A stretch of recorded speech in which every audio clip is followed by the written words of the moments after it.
लफड़ेबाज दामाद। तो अरे क्या बोल रही है तू? दामाद जी को कचरा किसने बोला? अभी डांटती हूँ मैं राज को। मम्मी मैंने कुछ नहीं बोला, पता नहीं दीदी क्या बोली जा रही है। मम्मी आपने छुटकी के पति को सिलवाकर पैंट शर्ट दिया और मेरे पति को बस पैंट शर्ट का कपड़ा। अरे गुड़िया मान जाओ ना, कुछ मत बोलो। मुझे तो ये भी बहुत अच्छा लगा। देखो जीजा जी कितने अच्छे, कुछ भी नहीं बोल रहे हैं। अरे वो कुछ नहीं बोलते इसीलिए मुझे लड़ना पड़ता है। विनीता लड़ाई मत करवाओ, एक काम करो गुड़िया, ये ले सिलाई के पैसे।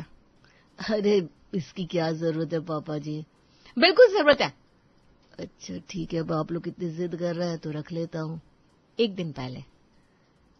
अरे राज बेटा, ये तेरे दोनों जीजाओं का नंबर नहीं मिल रहा है। तूने फोन में फिर कुछ गड़बड़ कर दी है क्या? नहीं मम्मी, वो दिवाली का त्योहार है ना, तो मैंने बस उनका नया नाम रखा है। अब क्या नाम रख दिया तूने? बड़े वाले जीजा जी का नाम सुतली बम और छोटे वाले जीजा जी का नाम रॉकेट। अपने जीजा जी को कोई इन नामों से बुलाता है क्या? अब भी नाम ठीक कर, वो सुनेंगे तो क्या सोचेंगे। अरे रहने दो, किसे समझा रहे हो? इसने तो होली पर भी उनके नाम बदल दिए थे। लेकिन मम्मी ये हर त्योहार पर उन्हें फोन क्यों लगाती हो? वो खुद नहीं आ सकते क्या? अरे खुद आ गए तो दामाद किस बात के? बेटा ये तो कुछ भी नहीं है। तेरे पापा जी के जो नखरे रहते थे ना मेरे मायके में, अब क्या बताऊं। अरे तो नखरे क्यों ना होते, इकलौता सरकारी नौकरी वाला दामाद था मैं। हाँ बड़े आए सरकारी नौकर। चलिए अब अपने दामादों को फोन कीजिए, मैं गुड़िया और छुटकी को फोन कर देती हूँ। हाँ भाई लगा रहा हूँ। विनीता अपनी बेटियों को फोन लगाती है। देख गुड़िया, तू और दामाद जी टाइम से आ जाना, घर में इतने काम होते हैं और तू भी मेहमानों की तरफ बिल्कुल ऐन मौके पर आती है। मम्मी आपको पता तो है ये कितना बिजी रहते हैं, इनको ऑफिस से छुट्टी नहीं मिल पाती। अरे वो सब मैं नहीं जानती, तू बस टाइम से आ जाना। अब मैं छुटकी को फोन लगा रही हूँ। ठीक है मम्मी। विनीता अपनी छोटी बेटी छुटकी को फोन करती है। हाँ मम्मी बोलो, कैसे फोन लगाया? अरे तू कहाँ फैक्ट्री चला रही है जो तुझे कोई अंदाजा भी नहीं है कि मैंने फोन क्यों किया होगा? हाँ मम्मी, दिवाली पर घर बुलाने के लिए, और क्या। वही तो, देखो फोन करना पड़ता है अपने बच्चों को घर बुलाने के लिए, खुद नहीं आ सकते हो तुम लोग? मम्मी मैं तो आ जाऊं, लेकिन अपने दामाद जी को फोन करके तो आपको ही बुलाना पड़ेगा ना, उन्हें फोन कीजिए आप। अरे बोला तो है तेरे पापा से, लेकिन अखबार में ही घुसे पड़े हैं। एक तो ये अखबार से ना परेशान हो गई हूँ मैं।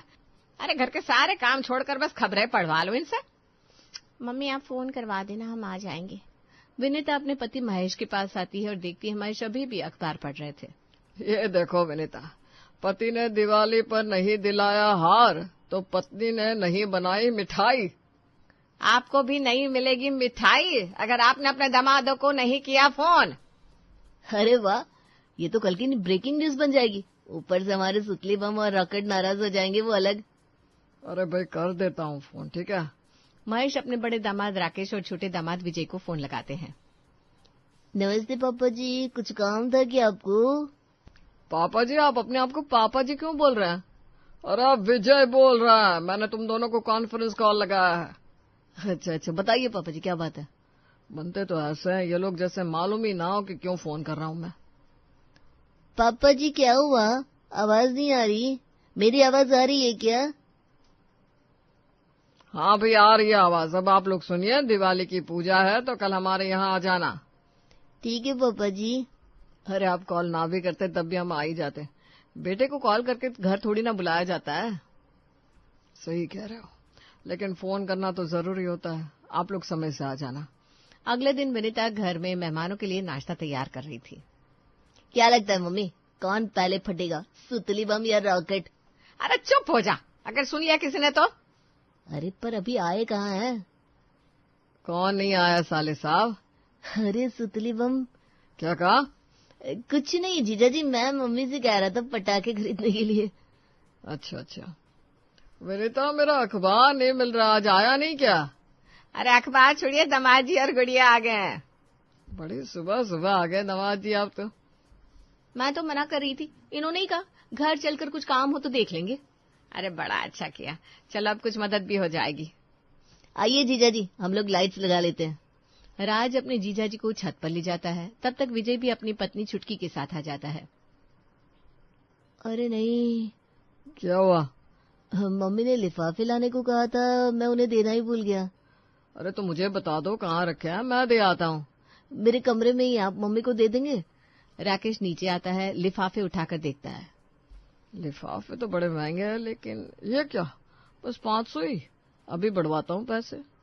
राजेश लिफाफे लेकर किचन में अपनी सास के पास आता है। मम्मी जी, ये लिफाफे राज ने आपको देने के लिए कहा है। अरे ये लड़का भी ना एक काम ढंग से नहीं करता। वैसे मम्मी जी, छोटा मुंह बड़ी बात। मैं तो अब पुराना हो चला हूँ, लेकिन छुटकी की नई नई शादी है। विजय अभी नया दामाद है। आप खुद सोच लीजिए, 500 देने में अच्छा लगता है क्या? हाँ, वैसे बात तो ठीक है। आप तो मुझे जानती हैं, मुझे तो बस आप लोगों का आशीर्वाद चाहिए। पर आप लोग अपने छोटे दामाद का ख्याल रखिए। अरे नहीं नहीं दामाद जी, कैसी बात कर रहे हैं, आपका भी पूरा ख्याल रखेंगे। राजेश बाहर आ जाता है और विनीता नाश्ते के साथ ही शगुन के लिफाफे लेकर आती है। राजेश जी, विजय जी, आज दिवाली पर ये छोटी सी भेंट आपके लिए। अरे मम्मी, इतने महंगे लिफाफों की क्या जरूरत थी? 100 रुपए का लिफाफा भी कोई खरीदता है क्या? राजेश लिफाफे से पैसे निकालकर लिफाफा अपने साले को पकड़ा देता है। ये रखिए, आप आगे भी काम आएगा। बड़े चतुर है सुतली बम जी। आप लोग आराम से बातें कीजिए, मैं खाना लगवा देती हूँ। मैं भी आता हूँ आपकी मदद करने। अरे नहीं नहीं दामाद जी, आप बैठिए ना। दामाद नहीं हूँ, बड़ा बेटा हूँ मैं आपका। राजेश अपनी सास की मदद करने किचन में आ जाता है। मम्मी जी, वैसे तो मैं कुछ भी सादा खा लूंगा, लेकिन विजय कह रहा था उसे गुलाब जामुन बड़े पसंद है। आपने उसकी पसंद का खाना तो बनाया होगा ना? गुलाब जामुन? नहीं, वो तो नहीं बनाया। लो मम्मी जी, अब अगर विजय को बुरा लग गया तो बेचारा क्या सोचेगा कि ससुराल में ये इज्जत है उसकी। नहीं नहीं, मैं अभी रात से मंगवा देती हूँ। पूरनमल के यहाँ से मंगवाना मम्मी जी। मैं तो सड़क की किसी भी दुकान की मिठाई खा लूं, लेकिन छोटे दामाद जी गुस्सा हो गए तो। अरे नहीं, आप कैसी बात करते हैं, हम आपको अलग थोड़ी ना मानते हैं। मैं तो बस बता रहा था। आप काम छोड़िए और जाकर सबके साथ बैठिए। अब आप इतनी जिद कर रही हैं तो जाता हूँ मैं। राजेश बाहर विजय के पास आकर बैठ जाता है। क्या सोच रहे हो विजय? ये लिफाफा अभी तक रखा नहीं तुमने? कमरे में जाऊंगा तब रख दूंगा। बस कितने पैसे मिले हैं तुम्हें? 1100 के शगुन है। सही है भाई, सही है। अब नए हो तो इतना आया, मेरी तरह 10 साल हो जाएंगे तब 201 पर ही सिमट जाओगे। शगुन से क्या ही होता है, चलिए चलकर खाना खाते हैं। हाँ भाई, चलो चलो चलो। विनीता खाना परोसती है और राजेश विजय से कहता है, देखो तो भाई, तुम्हें गुलाब जामुन पसंद नहीं है तो भर भर कर बना है। ये पूछ ही लेते कि क्या पसंद है क्या नहीं। बाकी और भी तो चीजें हैं ना। तुम बड़े भोले हो यार, ये लोग ऐसे ही करते हैं, दामादों के लिए सब सस्ता सस्ता इंतजाम करते हैं। तो फिर कल हम सब घूमने जा रहे हैं, आप लोग तैयार है ना? हाँ भाई, मैं तो तैयार हूँ। फिर तो मजा आएगा, हम सब साथ में खूब मजा करेंगे। अगले दिन सभी लोग जाने के लिए तैयार होते हैं। अरे उठिए ना, सब लोग निकल जाएंगे तब जागेंगे क्या आप? उठ ही गया हूँ, तुम चलो मैं आता हूँ। राजेश तैयार होकर बाहर आता है तो देखता है कि ऑटो खड़ा हुआ था। अब मैं ऑटो में जाऊंगा? बिल्कुल नहीं, अभी कुछ करता हूँ। राजेश विनीता के पास आता है। मम्मी जी, ये क्या देख रहा हूँ मैं? क्या देख लिया आपने दामाद जी? आप लोगों ने ऑटो बुलवाया है जाने के लिए? हाँ, तो 3 ऑटो में हम सब चले जाएंगे ना। मम्मी जी, आप कहें तो हम तो साइकिल पर भी चले जाए, कोई बात नहीं, लेकिन छोटे दामाद जी, उनका क्या? उनका क्या? वही तो मैं पूछ रहा हूँ, उनका क्या? आप चाहती हैं वो घर जाकर छुटकी को ताने दे कि तुम्हारे मायके वालों ने मुझे ऑटो में बिठाया? हाँ, नहीं नहीं, ये तो ठीक नहीं लग रहा है, मैं गाड़ी बुलवा लेती हूँ। राजेश मुस्कुराते हुए कमरे में आता है और खिड़की से देखता है एक गाड़ी आ गई है। आप खिड़की से क्यों झांक रहे हैं? चलिए ना, ऑटो में जगह नहीं मिलेगी फिर। अरे तुम जाओ, मैं नहीं आऊंगा। हैं? अब क्या हो गया आपको? तुम्हारे मायके वाले हमेशा मुझे छोटा ही समझते आए हैं। मैं कभी कुछ कहता नहीं हूँ, लेकिन दिखता तो सब है मुझे। मेरी कोई इज्जत, मान, सम्मान, वैल्यू कुछ नहीं है यहाँ। अरे क्या हो गया आपको, मुंह क्यों बना रखा है? वो देखो, विजय के लिए गाड़ी मंगा ली और मैं ऑटो से जाऊंगा, यही कीमत है मेरी अब। बिल्कुल नहीं, आप ऑटो में क्यों जाएंगे?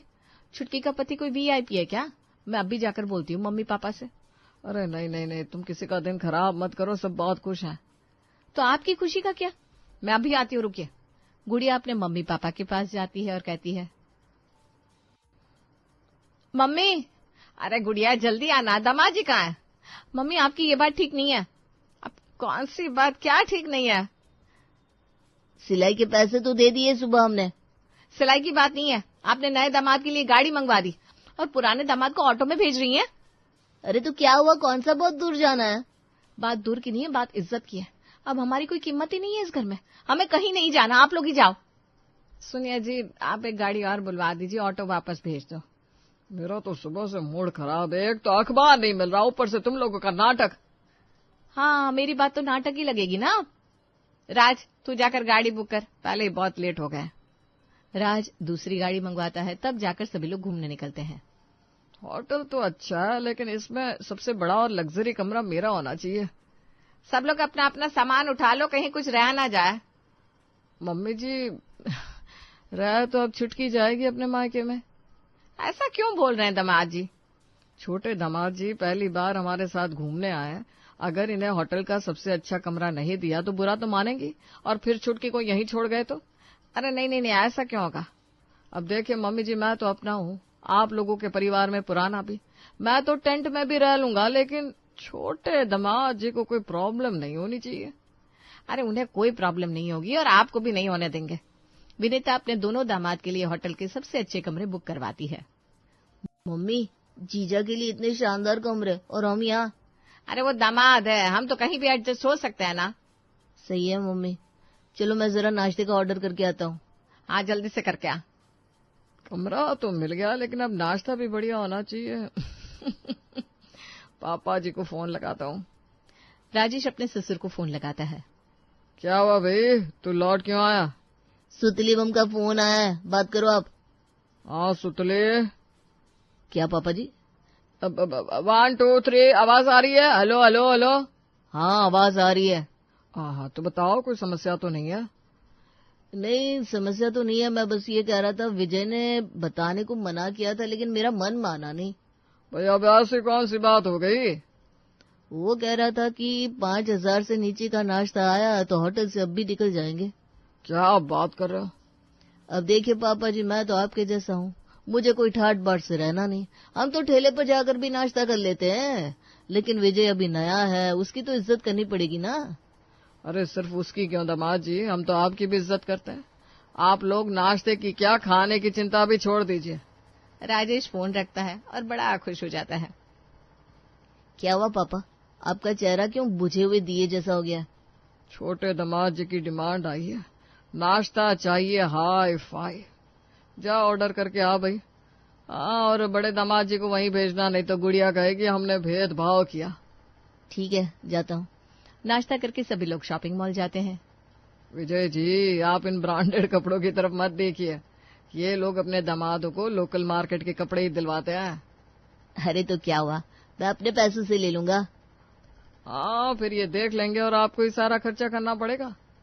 ऐसा कोई करता है क्या? ये तो अपने पैसे खर्च करने को तैयार है, लेकिन मैं नहीं करने वाला। तभी राजेश अपनी सास से कहता है, मम्मी जी वो देखिए, छोटे दामाद जी के कदम ब्रांडेड कपड़ों की दुकान पर जा रहे हैं। अब वो अपने पैसे लगाते अच्छे लगेंगे क्या? मेरा क्या है, आप तो जानती है मेरे कपड़े तो मोहल्ले के टेलर ही सिलते हैं। दामाद जी, हम आप दोनों में कोई अंतर नहीं करते, आइए आप भी वहीं से कपड़े लीजिए। सभी लोग शॉपिंग करके वापस आ चुके थे। राजेश होटल की छत पर खड़ा नजारा देखता हुआ अपने दोस्त से बात कर रहा था। अरे भाई, बड़ा मजा आ रहा है यहाँ तो। ससुराल में अपनी कीमत बनाने के लिए चक्कर चलाने पड़ते हैं। ये किस चक्कर की बात कर रहे हैं जीजा जी? कहीं दीदी को धोखा तो? हाँ, तो विश्वास नहीं करेगा, होटल की सबसे लग्जरी कमरे में रुका हुआ हूँ, वो भी ससुराल वालों के खर्चे पर। अच्छा, तो ये चक्कर चला रहे हैं? अरे नहीं यार, एक बार में कहाँ मानते हैं। वो तो अभी नया नया दामाद आया है ना, उसका नाम लेकर इन सबको बोतल में उतारता हूँ मैं। अच्छा जीजा जी, अब बोतल उल्टी करने का टाइम आ गया है। अब देखो आप मैं क्या करता हूँ। राज नीचे आता है और गुड़िया के पास जाता है। दीदी, कभी कभी ना मुझे बड़ा बुरा लगता है आपके लिए। क्यों, क्या हुआ? अब देखिए ना, छोटे जीजा जी का बिजनेस कितना अच्छा चलता है, उन्हें पैसों की कोई कमी नहीं है, लेकिन बड़े जीजा जी, उनकी तो छोटी सी दुकान है, क्या ही कमाई होती होगी। दुकान नहीं है, शोरूम है वो। अब जो भी है दीदी, आपको तो पता है ये सारा होटल का खर्चा छोटे जीजा जी ने किया है, और उन्होंने तो मना कर दिया था कि किसी को बताओ भी ना। क्या, सच में? और नहीं तो क्या, बड़े दिल वाले हैं वो, इसीलिए तो मम्मी पापा को पसंद है वो। चुटकी दीदी के पति की सब तारीफ करते हैं, लेकिन आपके पति की कोई नहीं। कोई तारीफ नहीं करता। अरे करे भी तो किस बात पर? आप लोगों के पास पैसों की कमी होगी ना, मैं समझ सकता हूँ दीदी। बड़े जीजाजी को बोलना जरूरत हो तो छुटकी के दीदी से पैसे मांग ले। अरे नहीं, हमें पैसों की कोई जरूरत नहीं है, बल्कि हम तो उल्टा लुटा सकते हैं। अब देखना, आप जब छोटे जीजाजी सबके सामने होटल का बिल और सारे खर्चे देंगे तो कितनी इज्जत बढ़ जाएगी उनकी। आपको और जीजाजी को कौन ही पूछेगा। नहीं नहीं, मैं ऐसा नहीं होने दूंगी। आपके कहने से क्या होता है, शाम को देखना। मैं तो सोच रहा हूँ छोटे जीजाजी की सेवा में लग जाता हूँ, 10-20 हजार तो वो मुझे ऐसे ही दे देंगे। राज वहां से चला जाता है और गुड़िया अपने मम्मी पापा के पास आती है। अरे विजय जी, आप तो कुछ खा ही नहीं रहे, ये लीजिए। मम्मी कितने अच्छे से छुटकी के पति को ट्रीट करती है। ये सब देखकर राजेश जी को बुरा नहीं लगेगा तो क्या लगेगा। लेकिन अब और नहीं राजेश जी, मैं आपकी पत्नी हूँ, अब आपकी इज्जत मैं बनाऊंगी। गुड़िया अपने कमरे में आती है। क्या हुआ, उदास क्यों लग रही हो? आप मुझे प्यार करते हैं कि नहीं? अरे बिल्कुल करता हूँ, लेकिन हुआ क्या? मैं चाहती हूँ कि इस ट्रिप पर, होटल पर, यहाँ पर जो भी खर्चा हो रहा है वो आप भरोगे। ये क्या कह रही हो तुम? देखिए, मुझसे आपकी बेइज्जती नहीं देखी जाती। जब बिल भरा जाएगा आपको ही भरना, मैं कुछ नहीं जानती। अरे लेकिन मैं मायके चली जाऊंगी अगर आपने मेरी बात नहीं मानी तो। अच्छा ठीक है, चलो बाहर खाना खाने जाए। राजेश सोच में डूबा हुआ खाना खा रहा था, तभी राज बोला, ये जगह बड़ी अच्छी है, मैं तो कहता हूँ अभी 4 दिन और रुक जाते हैं। आज सही कहा साले साहब। अरे पर क्या पर? परिवार के साथ ऐसे मौके कम ही तो पड़ते हैं। जब इसे बोलना चाहिए तब तो ये कुछ बोलता नहीं। अब छोटे दामाद जी कह रहे हैं तो रुक ही जाते हैं। हाँ, रुक सकते हैं, और सारा खर्चा मेरे पति करेंगे। क्या दामाद जी, लेकिन आप क्यों? अरे पापा ठीक है ना, अब जीजा जी इतनी जिद करे तो करने दीजिए। अब क्या चाहते हैं, वो नाराज हो जाए? वैसे भी बड़े बेटे हैं वो, क्यों है ना जीजा जी? जी साले साहब, बड़ा बेटा हूँ। सभी लोग 4 दिन और घूमते फिरते हैं। ऑटो बुलवा लेता हूँ घर जाने के लिए। अरे ऑटो क्यों, हमारे शोरूम चलते हैं, आप ऑटो में घर जाएंगे। आपके ससुराल वालों की इज्जत क्या रहेगी, आपके बारे में क्या सोचेंगे सब? इतने दिनों में पूरा लूट गया हूँ, अब इज्जत का क्या अचार डालूंगा? क्या सोच रहे हैं आप? कुछ नहीं सोच रहा था, कौन सी गाड़ी बुलाऊं? मानना पड़ेगा दीदी, जीजा जी का दिल बहुत बड़ा है। आखिर पति तो मेरे ही है। राजेश जी अपनी ही खेल की बाजियां पलटता देखता रहता है और परेशान होता है, और उसे देखकर राज मन ही मन हंसता है।